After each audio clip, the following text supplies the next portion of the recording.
Hello, everyone, and welcome to Hello. our hi, Herschel. Welcome to our LinkedIn Live event. I'm thrilled, everyone, that you're joining us today for what promises to be a great conversation about purpose-driven leadership in accounting and business.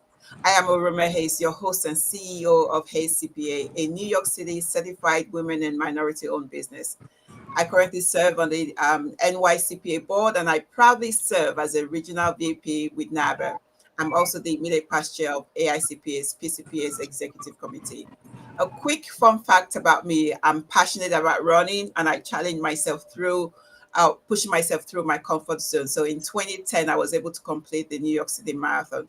That same drive for pushing boundaries is exactly what we're going to be exploring today in leadership. So this conversation couldn't be more timely.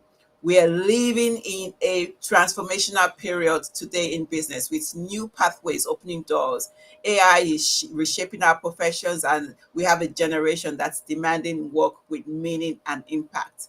So, purpose driven leaders are fueled by more than sheer ambition. They're driven by a commitment to make a meaningful impact that reaches far more than profit alone. So, that's exactly what our guests embody every single day. So, let me introduce you to two transformational leaders who are literally reshaping the future of our professions. Guylaine Saint Juste, she's the president and CEO of NABA. You all know her. She's the nation's leading organization advancing Black business leaders across accounting, finance, business, and entrepreneurship. Under her leadership, NABA has grown into a 22,000 member movement that's lifting as we climb while paving the way for a more just world. For the fourth consecutive year, Guylaine has been named one of the Accounting Today's top 100 most influential people in accounting. And for the past 3 years, she's also recognized as one of the most powerful women in accounting. That's actually where I got to first meet Guylaine back in 2022 in Las Vegas on stage there. I will come to you, Guylaine, in a minute. But first, let me also introduce Herschel. Herschel Frierson, is a principal at Crowe LLP and chairman of the board for NABA. With 27 years in public accounting and nearly 25 years of service to NABA, Herschel embodies the rare combination of corporate excellence and community transformation.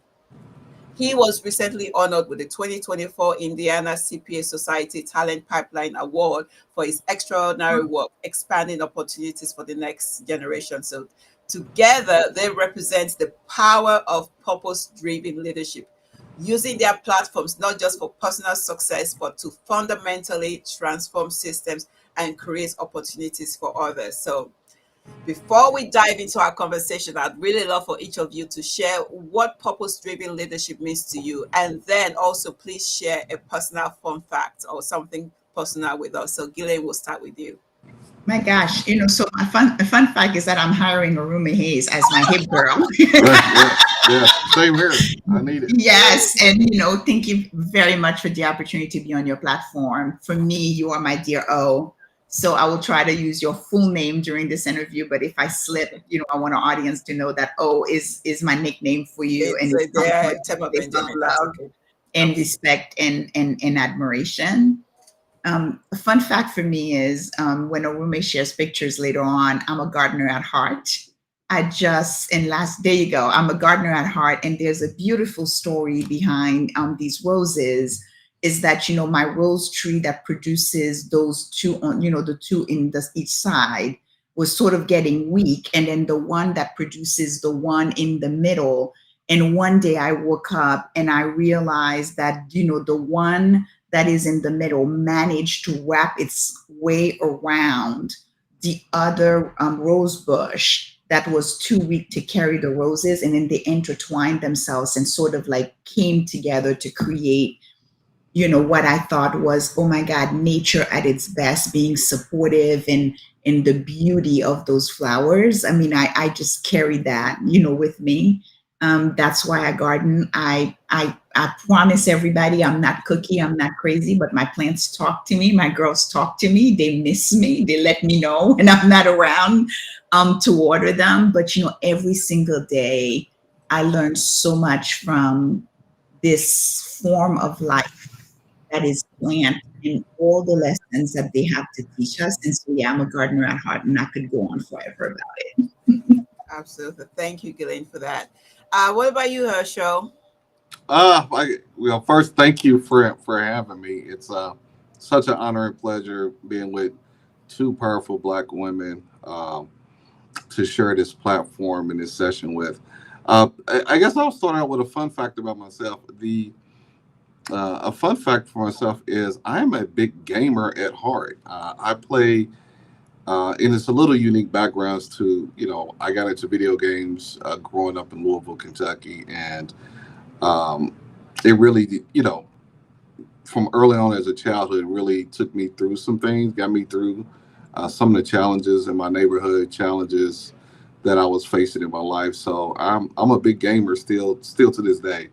So I don't know if a lot of people know that about me. Um, and for me, when I play games, video games specifically, it just I was able to get away from my life at that particular point in time. It was an escape route for me. So that's a little bit fun fact about myself. Great. I'm glad to hear it. I have some nephews who are big gamers, and I used to think that they would never amount to anything in life. So when I see what they're doing now and I see what you've done with your life, I know that there is a part of folks that love But gaming. who So who knew that's then, great. right? Who knew then Yes, what the exactly. industry would Uh, turn into a multi-billion-dollar industry? exactly. Guylaine, let me come to you. So NABA's journey has been incredible, from 9 founders to now over 22 members today.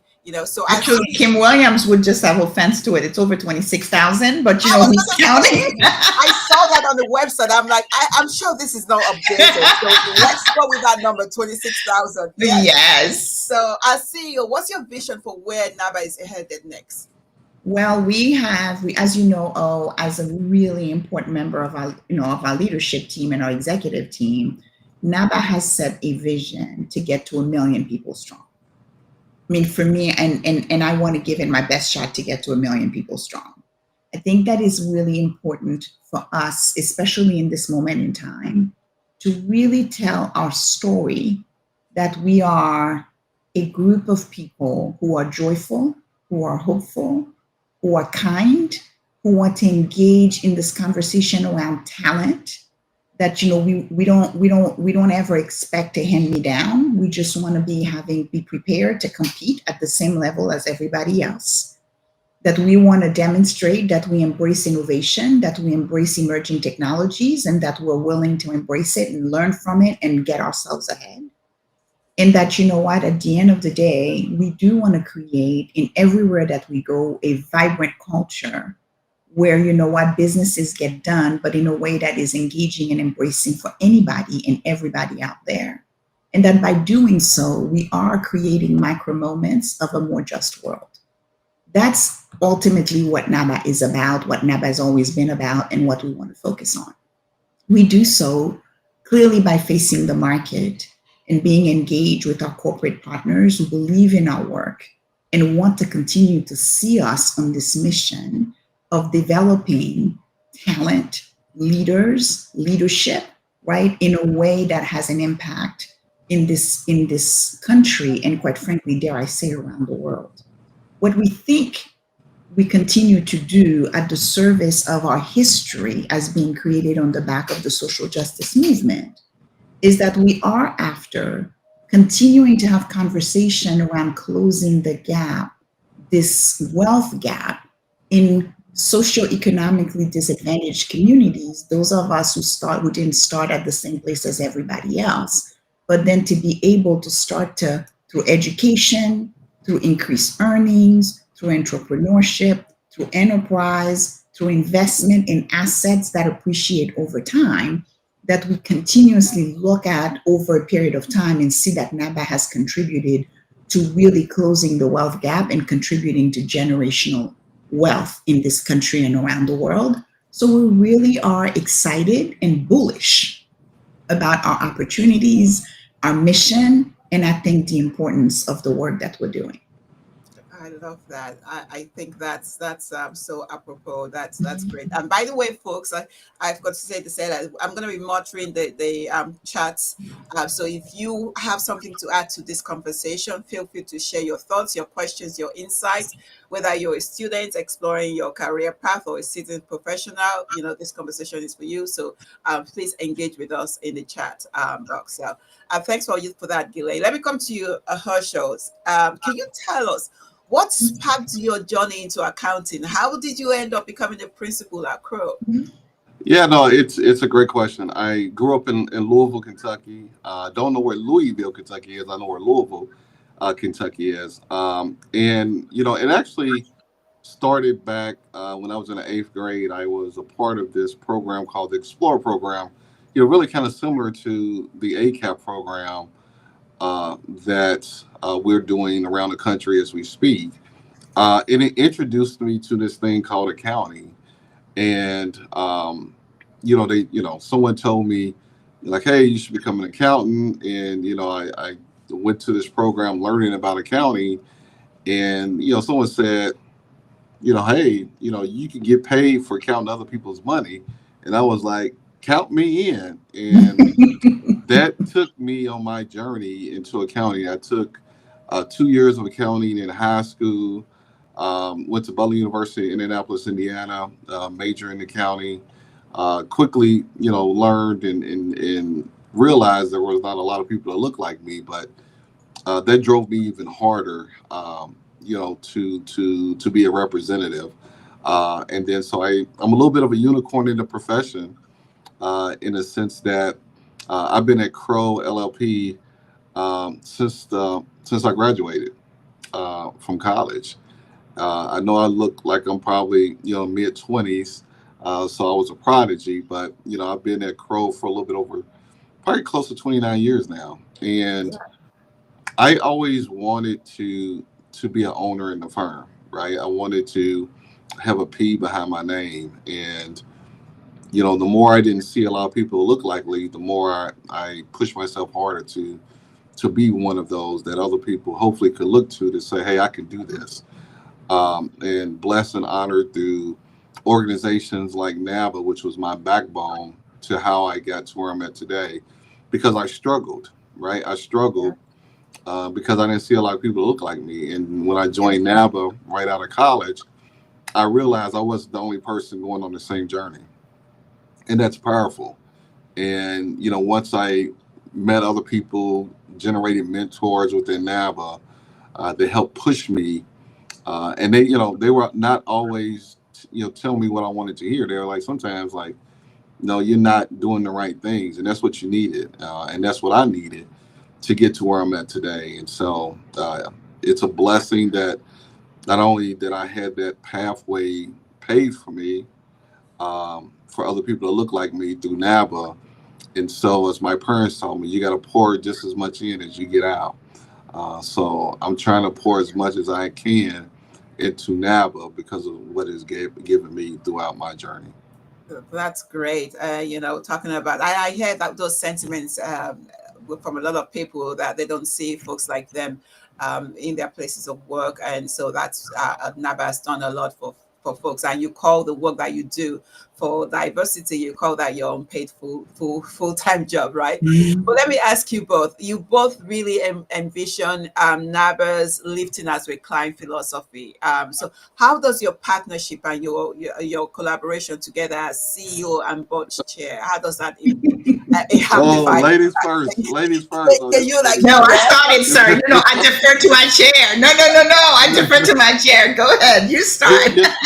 I think it's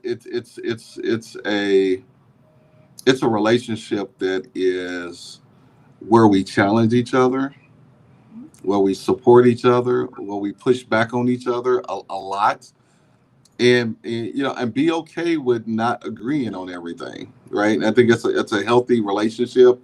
That's a healthy approach to the market and to leading an organization such as NABA, is that we give each other different perspectives. And she knows and realizes that if I cannot make sure that she is successful as president and CEO, NABA is not going to be successful. So one of my top priorities is making sure I put Guylaine in a position of success, right? Uh, and because I know if I can push her, I can help her go to the next level, that our organization is going to the next level.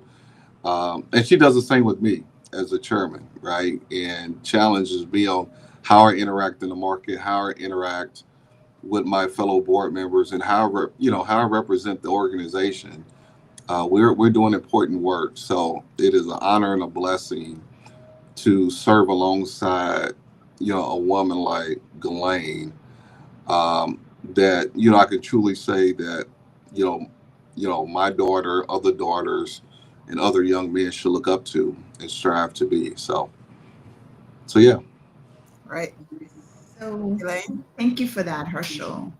I would say to everybody that wants to hear me, and I've said this multiple times, what NABA has done, what we've accomplished is a we. It is no small part because I know I would really want to tell the story about how our relationship as CEO and chair of the board is a absolute example of how a CEO and a board should operate, right? I'll start with that. And the reason that is because from the start, from the very start, what Herschel has shown to me is that I could come to him, speak my mind. First of all, we established that both of us, and you know this about me, it's a no jerk zone. We can debate, we can disagree, but we're not going to be rude and disrespectful and attack people's personality. Like, that's off the table, right? We can agree to disagree, as Mr. Obama said, without being disagreeable. And so I think it was within literally 3 weeks or 4 weeks of me being on the job, we had a little bit of a board meeting that went, shall we say, off kilter.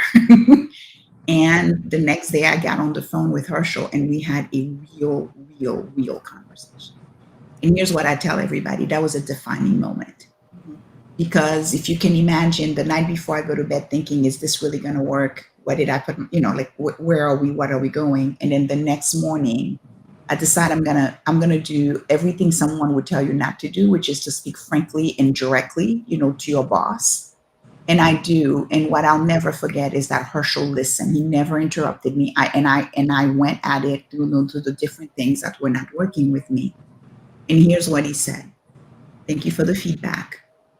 And from now, there's only one place we can go, is better, correct? Are you still in the game?" And I was like, well, if you're in the game, I'm in the game too. And we've never looked back. And I think this was a pivotal moment around really testing our ability to speak honestly. And I think sometimes people think Herschel and I are always like in this honeypot relationship where we're always, they're wrong. I mean, Herschel and I have really tough conversation. Sometimes we disagree and disagree vehemently. Just recently, he got on my case and said, "You cannot say this to these people. Like, stop yourself. If I hear you say this one more time, you can't say it to these people. Whatever it is, I'll spare the audience. Whatever it is I was saying." He's like, "You cannot say this." And I'm like, "But it's the truth." He's like, "I understand, but you cannot say this." And so I'm like, "Well, then give me another word to say it, because it's the truth." And he's like, just stop saying it. And so this, I mean, and it's the reality of how we operate, and it's the reality of how we talk. And I would say to people, that deep trust, that deep respect, that ability to respect each other's perspective and to have clarity on, we don't lead by consensus at NABA, we lead by alignment. This ability to say, when do I tell him my view? And then I back off, that it's his decision. And the reverse is also true. When does he come to me and give me his perspective? And then he trusts that this is my decision, right? The separation of governance and execution. Right. I think that this is, Herschel and I do this incredibly well. To know that we can talk about everything, but then if it is governance and strategy, I have to align to him.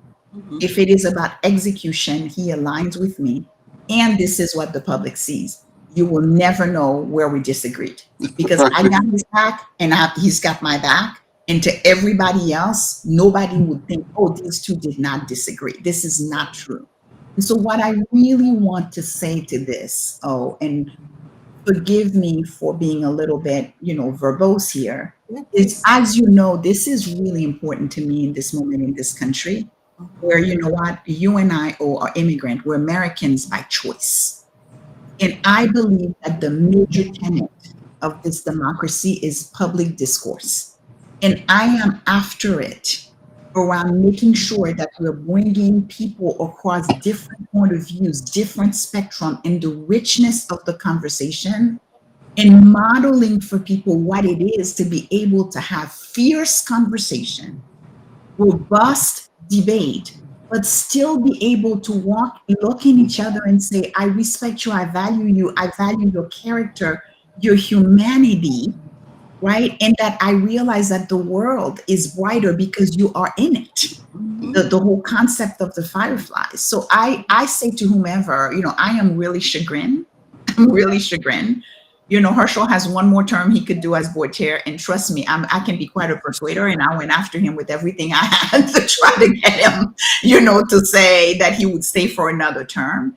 And unfortunately, he says no, and I understand, right? I mean, it's time for new leadership, etc. To continue to evolve the organization, but it's going to be really, really hard. I mean, I'm going to miss him, Yeah. miss working with him tremendously, because I think for me, it's the real conversation around iron sharpening iron and the ways that we can, through Yes. this relationship, this purposeful, as you call it, and if I can use one of the values of NABA, this intentional leadership that we've always put our own little I aside and say what ultimately is the right thing for this mission we have the privilege to serve. I just think that's what I would want people to hear out of this. Herschel, Oh, would you agree? yeah. Yeah, no, I would agree. I agree. I mean, I said, she, said, hey, another term. And, I think we all got to recognize that, you got to pass the torch. And, there are a lot of great dynamic leaders behind me that's going to step in and do a great job. And I look forward to, being there for them. I'm still going to be around the board. But it's time, right? It's time. So, I'm still here for another, till December of 2026. So still got about a year and a half. Um, so, and Guylaine is not going to let me go too far without giving me special projects, things of that nature. So, I'm Yes, not really you're not worried too going much. anywhere, Yeah, sure. I'm They're not going gonna take anywhere. all But of you for the next right, year before you go away. But you know what? You both spoken about having some early mentors and champions, and I know you also try and create that for our members. Can you speak to how you create maybe one of your earlier mentors or champions that has shaped your journey, and how you create pivotal moments for others? I know that's something that you both champion as well. yeah. I mean, I guess I could start. I mean, for me, I'm the try to be the ultimate supporter, champion, board of directors, you name it. I get it, right? Is I am in a position of influence, and I don't take that lightly. And at the same time, is I want to make sure that if I got time and I'm not sleeping and I'm not putting in work for Crowe, that I'm gonna take as much time as I need to take care of other people. Right? That's what the community has done for me. Because you never know whose light you're going to turn on, Mm-hmm. right? You never know, right? And I don't see myself as anything special. So, if I have time from 7 o'clock to 7:30 to talk to a young professional or a student, I'm going to do it, right? I'm not that special, and so I'm a very humbled servant, um, but I also understand the responsibility that I carry, and I don't take that lightly. So if I can, once again, if I can turn on a light in a dark room for a young person or a student, then I'm going to flick that light, and I will continue to do that. Great. What about you, Ghislaine? So Herschel does something that I find is incredibly brave and courageous, and I'm not there yet. Anytime he engages with students, he actually gives them his cell number. Yes, I've been in the room when he's done that. Yeah. He always does it. So there is something when he steps down as chair and NABA continues to grow, and I can, sort of continue to let go of some more of my operational places that I play to continue to stay at the I don't top of recommend it for my president and CEO, by the way. Yes, but no. But we would love to talk to you about, one of my favorite books, if people have not read it, is Tuesday with Morrie, right? Tuesday, with Morrie is one of my absolute favorite books. And I think what a story of grace and just sort of resilience in a way to impart, right, in the face of great challenges. And so I told Herschel we're going to, because it always seems that Wednesday afternoon is usually, I mean, it's not on the calendar. Nobody's counting it, but for some odd reason, it is very going to be hard for a Wednesday afternoon that Herschel or I don't have a reason where we pick up the phone to talk about something that is unusual in the business, or somebody that's gotten themselves in trouble, or something we're doing for somebody. That's just sort of, turn out into our staple. So I told them we're going to create, with your platform, a Wednesday afternoon with Herschel, because, it is a real thing, Wednesday afternoon with Herschel, because irrevocably, he will call me and he will say to me, do you know what this person, he won't say the name, but here's another challenge. Here's another challenge. In listening to the stories that our students share with Herschel through that mean, it continues to anchor us in this mission of the work that NABA does, and the intentionality with which we create our programs, and the conversations we're having, and the investments that we make to our students. It's because, yes, you can look at data in aggregate. Yes, we know the challenges that exist. Yes, I can say that 97% of Black kids, they're kids to me, young people to everybody. I don't mean kids disrespectfully, I mean it affectionately. Absolutely. But 97% of Black young adults that are in college are working, not because, they want to go get their nails done or their hair done, but they're working because they've got to support themselves, and they've got families to support, etc. We know that data. However, the story that Herschel brings live, relevant, current, because of the sharing of his cell phone, I just cannot talk about this enough. Here's what we would say. I have a really, really good friend, a woman that I really deeply respect. Her name is Georgette Kaiser. And she gave me words. And again, this is a difference between Herschel and I, and I'll never forget when she said to me, she said, some people are good caretakers and some people are good caregivers. I've never heard it that way. And I thought, tell me more. So she really unpacked it for me to say, some people are really good at working with a person and guiding them and talking to them and getting one, sort of like the starfish example, right?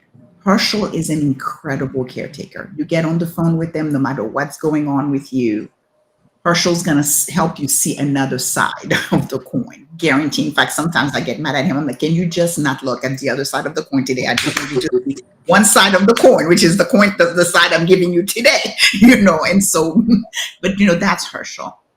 I want to say that I'm on the other side of the token. I'm a good caregiver. I'm not really good at taking care of people in that way. That's not my forte.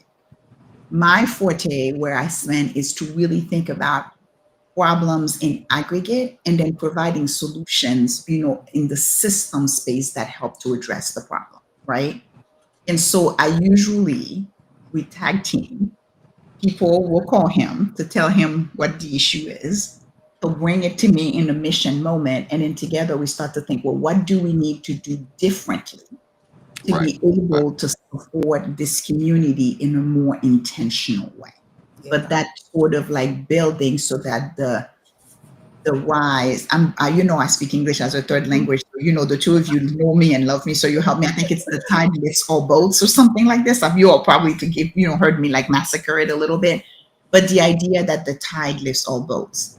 And Mhm. what we've learned through our journey, that'll be almost 5 years, 5 human years, but certainly feels 50 years of trust and being at it together. And it's when a relationship is real, when you can really do hard things together and go through hard times and you recover and you're stronger than you were before, which is what I think Herschel and I have done. But to really be able to look at it and to constantly say, how do we serve better? How do we Right. continue to Yeah. have resources and opportunities that we can point people to with the spirit of the tide lifts all boats? But I just want to remind people there's no right or wrong. Mhm. It's not that Herschel's better than I am or I'm better than him. There's no difference. It's just that in the way that we are architected by the great creator, is Yes. that he is a great caretaker. I'm probably a better caregiver in Yeah. that way. Oh, The one, yeah, go ahead, Asha. Yeah. yeah, the one thing that I don't want to, and this goes to the audience, right? Especially more Mhm. senior level individuals. I often, when I'm in more senior level professionals in groups, I ask them to, I know, everybody got kids, you got to be great parents, but I also put in a request. Like, my only request is you take one young professional, one young student, and take them on a journey and be a mentor. And Ghislaine knows this. Is every so often I will put on the text change to Ghislaine and the team a text that I get, and people always often ask, like, why do you give out your cell number? And you really don't know the texts that I get Mhm. that are literally life changing. That sometimes they're in the dark. These kids are in a dark room, and I'm the only light that offer for me to turn it on for them. And they, often they reach out and they say, the last person I know I can reach out to, and I'm going on faith of reaching out to you. You gave out your phone number.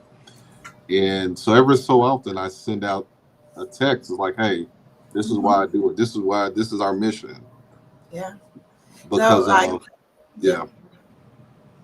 I hear you, and I can see how both of your personal experiences have shaped your philosophies and how you guys operate in life, in your careers, and with NABA. I know, Guylaine, you've spoken about the impact of your mother and your grandmother, how their legacy shaped your view of abundance and justice. And so that personal history now is what is helping you to lead today at NABA, right? To help accelerate that climb, reshape the economic landscape like you want to help build this more justice, a more justice society, full Mhm. justice for everyone in society, right? It's exactly right. I will say to you, oh, thank you for remembering. I tell to everybody, if I can be a third of who my grandmother was and a third of who my mother was, and I should probably say is, because for me, these women are in still so alive in my life, even though they've been gone for decades now. I don't know a day that I don't think about them and don't carry them. But if I can be a third of these people, I would consider that I not deserve or earn, but that I would receive the well done, that good and faithful servant. I really would. And for me, my grandmother taught me what legacy was on the day of a funeral. I was about to be 14 years old when I lost her. And I think for those of you who've heard the story before, bear with me. I know we know the expression in English that says standing room only. There was no standing room at her funeral. We had 2 blocks of road in Haiti that were completely shut down with people everywhere.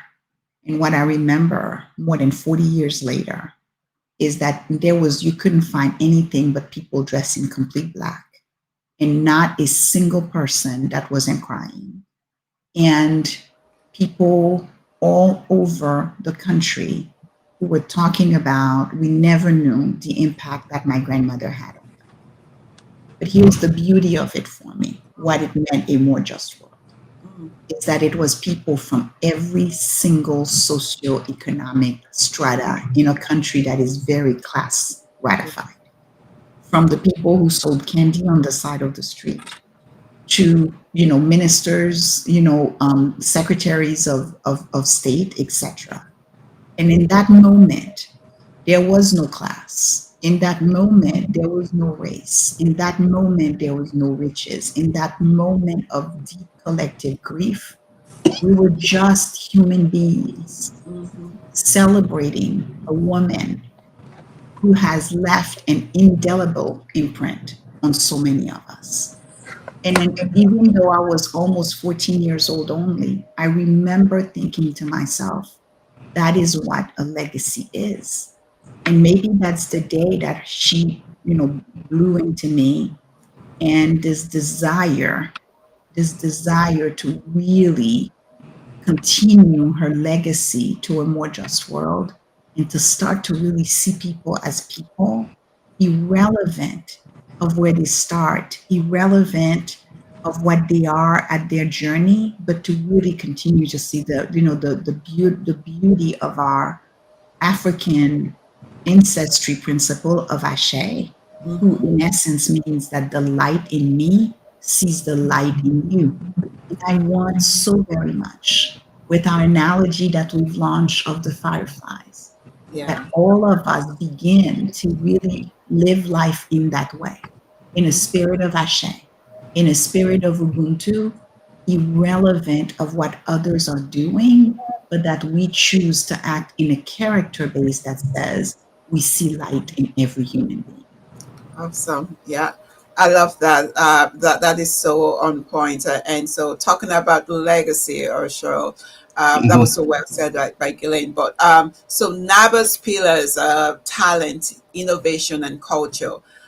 This calls for all different types of leadership and building legacy. So for someone within the membership that is looking to grow within NABA, like, where should they start? What do you think? Any advice for what they should be doing, what they can do to grow? Yeah, so several things. First, if you're in college, um, you have opportunity. Well, I say you have opportunities. One is be a part of a student chapter. If you don't have a student chapter, then start one. Right. If you're a young professional, get involved with your local professional chapter. If there's not one in your community, start one. Right. And so that's where things begin, right? Is getting involved at the local level to understand, being a servant, to understand, how to develop relationships, to understand about governance, how to run a chapter. So for me, it all starts at the local level, either in college or as a young professional within your community. And how powerful would it be if you don't have one in your community, that you start a chapter from the ground up, right? And so, for me, it's there's always opportunity with NABA. There's always opportunity, even if you don't see anything physically there. Then you have the opportunity to create one, and you gotta stick with it. Right? Is I know sometimes it can get frustrating as being volunteer leaders. It can be frustrating, and like how do you? I always say when I talk to young professionals is NABA is the great breeding ground for leadership. And how do you translate that into the workplace? Like if you can motivate and push and hold accountable volunteers, then it's a lot easier from a transition when you are when someone's at your job, they're getting paid to do the work. It's a lot easier, because it takes a special person, it takes a special skill set to motivate people that are doing this for free, right? And so for me, it's starting at the ground roots level to understand about what does a leader mean, how do you volunteer, what does governance really mean, what is business development and getting corporate sponsors, right? Because you're going to need that even in the workplace. Like as you get older, like how do you bring in new clients? How do you deepen relationship with existing clients? So NAB is that breeding ground for that. Yeah. Great, thank you for that.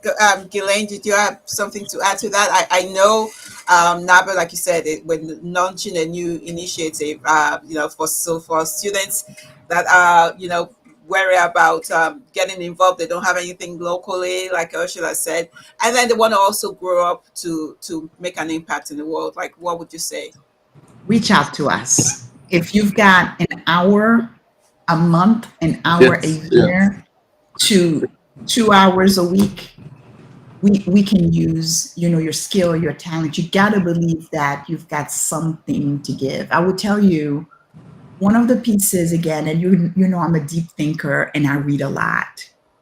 There is a report out there called the Generosity Project.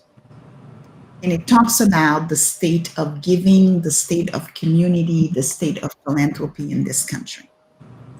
What it highlights as a risk and an opportunity is that young people now are still generous. They'll give on a what's that platform that you can go give? Herschel, you know this. GoFundMe. GoFundMe, right? They'll Yeah. give $25, $30 into a GoFundMe, for a cause that they believe, etc. But where we are eroding our community, which I think is at the center of this conversation I want to have around seeing each other as people, agree to disagree, uphold somebody else's point of view without losing your own point of view, is because, what the Generosity Project shows is that people don't volunteer anymore. We don't get together anymore and go do a project together. We don't get together anymore and sort of engage in a conversation. So we hide behind the screen. We hide behind, we don't even talk on the phone anymore, right? We just text. We don't even write full sentences. We communicate in a set of letters that I'm supposed to decipher. What do the set Emojis. of letters mean? Shake my head. So SMH. And I thought that the first time I saw it, I thought that was a swoon for a sigh. That my daughter, why are you sighing for? She's like, I'm not sighing. Do you not know what SMH is? I'm like, I'm sure you're going to tell me. It says shake my head. I'm like, okay, thank you for telling me. But why can't you just write shake my head? Anyway, she's like, get into the century, Kiki. But okay. But the point that I'm making is what I want everybody to hear is I heard it loud and clear when I began my journey with NABA that running a chapter became a full-time job. And we don't want volunteerism to become a full-time job, because then we don't achieve our aspirations of closing the wealth gap or having like a vibrant 1 million people strong. Like, we're not going to get there if you don't commit to your career and your families, etc. So we've built an infrastructure. We're building an organization where volunteers really means that volunteering. But I really encourage people to get involved. You've got gifts, you've got talent, you're a firefly, right? Do something, right? I mean, if you need a cause, tell us what you're interested in. Oh, you talk about Herschel and I, but you do a lot. I mean, every time I turn around, you're in the ICPA, you're New York State Society, you're with NABA. There, you serve on my leadership council. There's never a time that I call you to say, hey, can you present with Dr. Desi Nash on AI, that you're not like, yes, I'm there. And you've never once said, like, how much do I get paid? What's the opportunity for me? Not the one. I learned from our friendship, our deep friendship for each other, that, over the holidays, you go and take care of older people in nursing homes. Oh, right? That you go, but that's the actually ways in Ashe, right? I heard your story, right? That you go and you take care of older people, that you offer dignity to people who've contributed and who may be lonely or alone. Like, you do so very much, you teach, you're in the schools. I mean, every time I turn around, I remember the first time I saw you, I told you this. I wanted your name and you told me it's a room A, right? Oh, room A. And, we put it together and I said, well, Guy Butter, Indian butter. So Guylaine, you can make whatever the rest is, but please don't start with Guy. Start with Guy, the rest you're figuring out. And then, this beautiful ways in which your cloth and you had such a grace and such a humility, but such a beauty that accompanies you, right? There you go. See, people know I'm not making this up. When you were recognized as one of the top CPA, and there was heat. My hair doesn't usually look that crazy. It's because that day in the It winter was where it it was a got hot so day. hot, It's and then kind the of like whole today. Lion Mane Uh, came. It uh, takes a lot of work to make it to look oh, like this, and it went crazy. But Guylaine, you know well, what? For thank you for all me, that. yeah, but But it's true. But oh, it's thank true. you, It's a life of service. It's a yes, life of service. And you want to talk about Herschel and me, but you're part yes, of this moment we're creating, right? This is eternal Exactly. life. This is an eternal moment that will stay after we leave. I really want to appeal to people based on, if you want to check the Generosity Project, you can go look at it. mhm. But there's data in there. There it is. There's my O. There's my O. See, there it is. But you know what? I hope, you know what? And for me, that's it. Is, you know what? Is I really want to encourage everyone, forget about leadership for a moment. Let's start with service. Mhm. Mm-hmm. You Mm-hmm. can't lead people if you're not willing to serve. Yeah, You got to serve if you want to lead. So yeah, get engaged. Just contact us. First of all, so many people that are out there that follow us are not members. Like, hmm, you know what, please, we're not going to get to 1 million if you continue to follow us and look at our work, but you don't even have to pay the membership due. It's not that important. It's not that serious. If you want to pay it, great. If you don't, reach out to us and we'll give you a code to become a member for free. We don't care. We want you part of this movement yeah, because we think it matters. And you know what? It's a movement of lifting as we climb.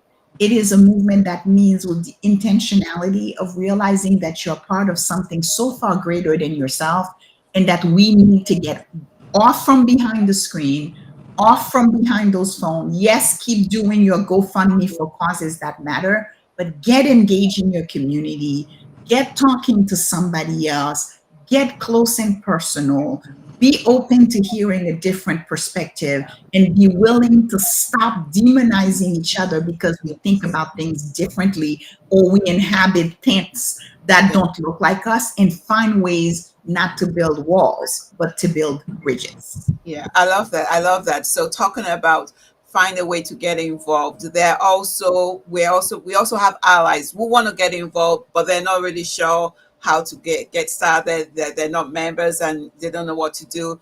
Is the invitation for them to come into the tent also Yes. out there? Yes. Yeah, Yes. Yes, It's join yes, us. open to You know what? everybody. Join us. yes, Please just like Yes. send me an email, Yes. send me a LinkedIn. We will Yes. give you a code. Again, if you want to pay the membership due, we are happy that you're contributing. If you don't want to pay it, it's okay too.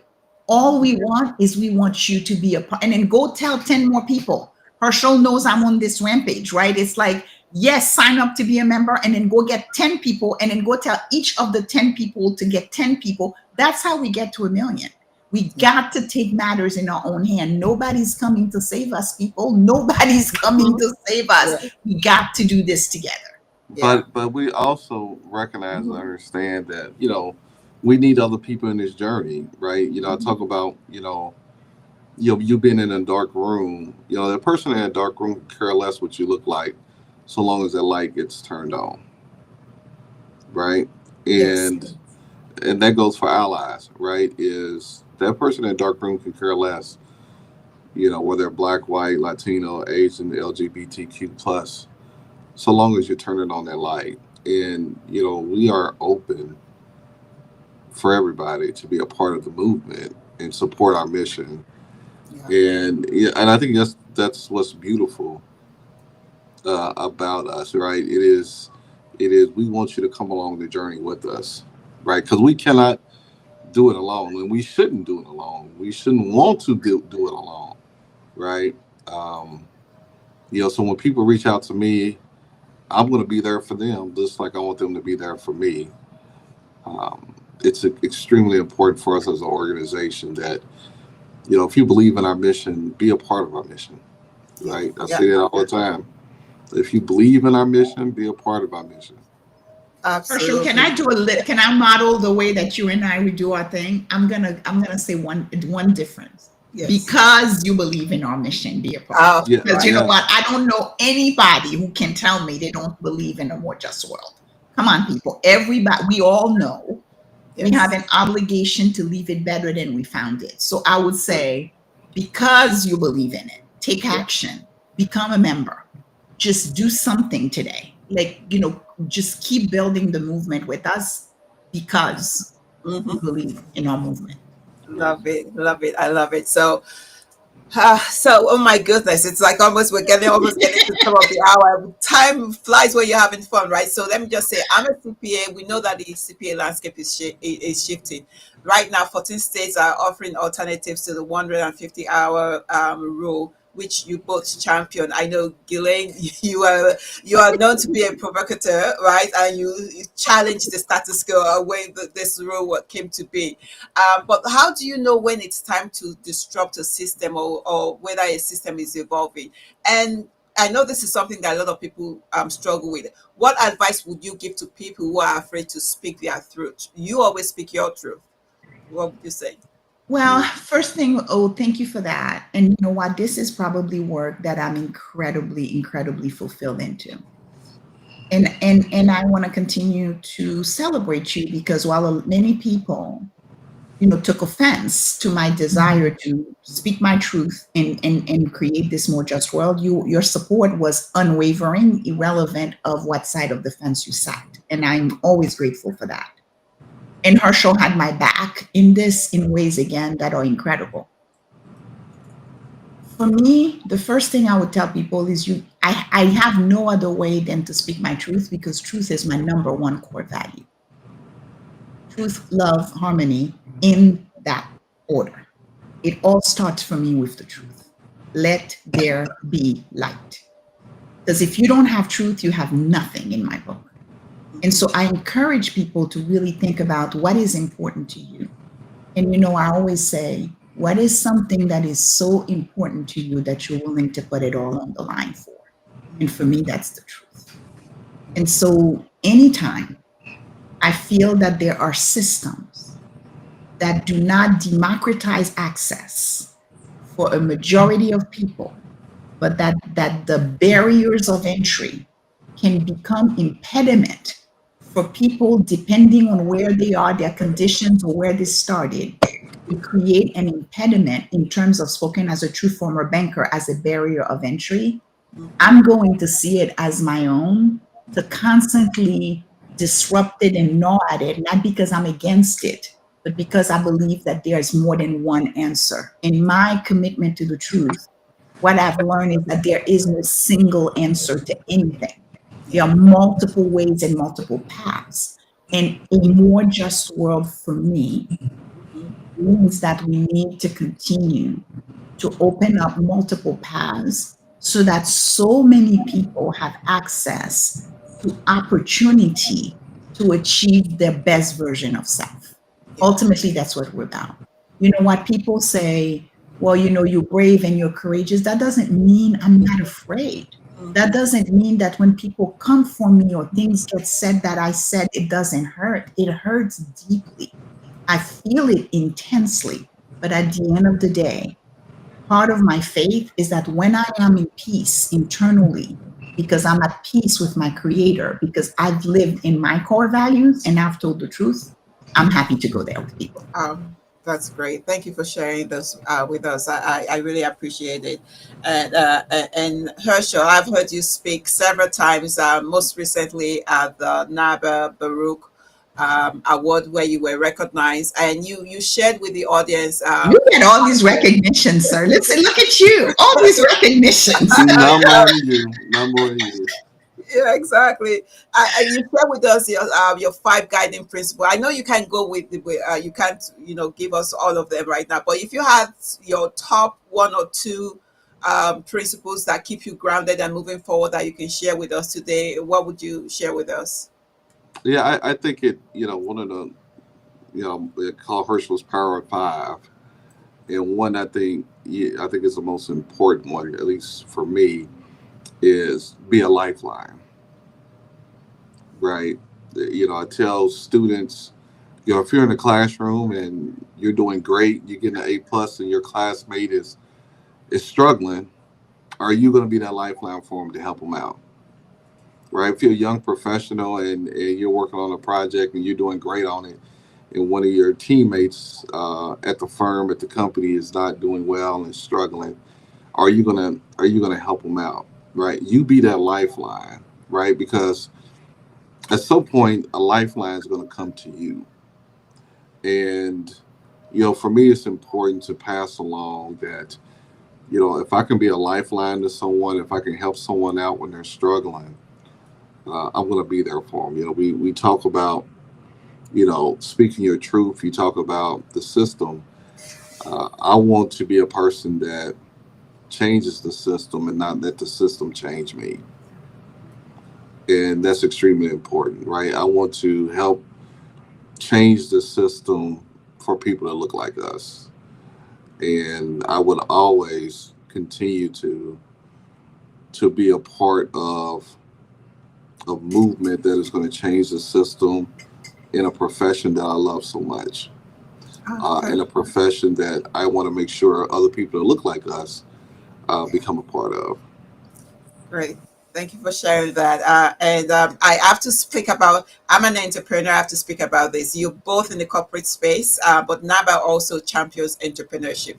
I'm proud to be a member of DOF. So for business owners who are watching today, whether they're leading accounting firms, consultants, or they have startup firms, how can purpose-driven leadership help them build successful and meaningful businesses? So like what opportunities do you see for entrepreneurs in today's changing landscape?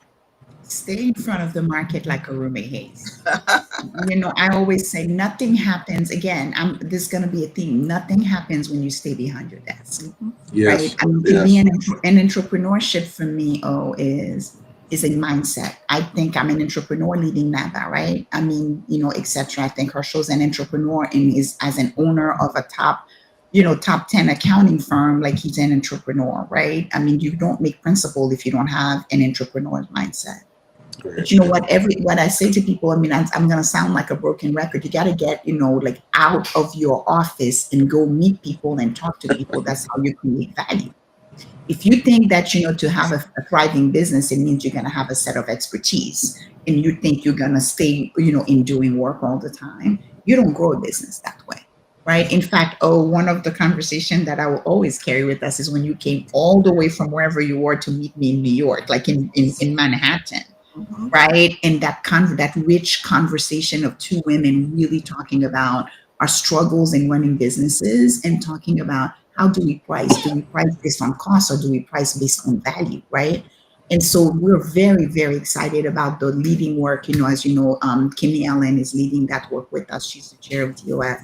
But the work that we're doing, we want to grow DOF to be 3,000 firms strong. I think it's really important, and we want to create this movement, this place where all of our firms come, so that other businesses like Crowe and others can see that there is an all organized system, a place where when they've got stuff that they want to outsource or work that they know that you can do. I mean, Orume, every time I talk to people, I say that what you can do inside of your firm, Orume A's can do it better, cheaper, faster.